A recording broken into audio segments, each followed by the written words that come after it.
This is Jake Morphonios with the Citizens for Constitutional Freedom. Several weeks ago, I first heard the name David Frye. I had been doing some research on Ammon Bundy and the Citizens for Constitutional Freedom when I learned that the 27-year-old from Ohio had traveled out to join others at the Malheur Wildlife Refuge in Oregon. I was intrigued. I asked myself the same question that is now on the minds of many other Americans. Who is this fearless millennial kid who's taking on the federal government, fighting to end the corruption? David is half American and half Japanese. On his paternal grandmother's side, his roots reach all the way back to the American Revolution. Major John Cessna served at Valley Forge with General George Washington. Major Cessna's daughter, Rachel, married Thomas Hemming, another patriot to have served with General Washington. Thomas and Rachel named their son Richard George Washington Hemming. And a heritage of patriotic service to America is also found on David's paternal grandfather's side. United States Marine Corps Sergeant Isaac N. Fry, who fought in the Civil War and received a Medal of Honor, is also purported to be one of David's ancestors. His maternal mother's side of the family were samurai in the area of Hofu City in Yamaguchi Prefecture, Japan.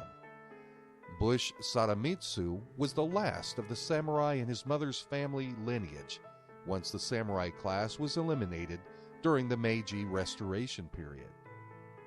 One of David's great-uncles, Robert Leo Hemming, a United States Marine PFC, was killed in World War II at Saipan on July 24, 1944.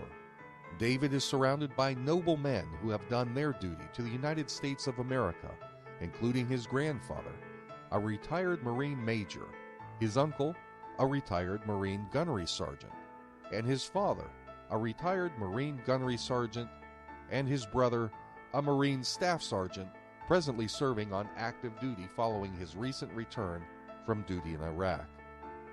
David's bloodline includes a long line of patriots and warriors. Standing for freedom is in his DNA.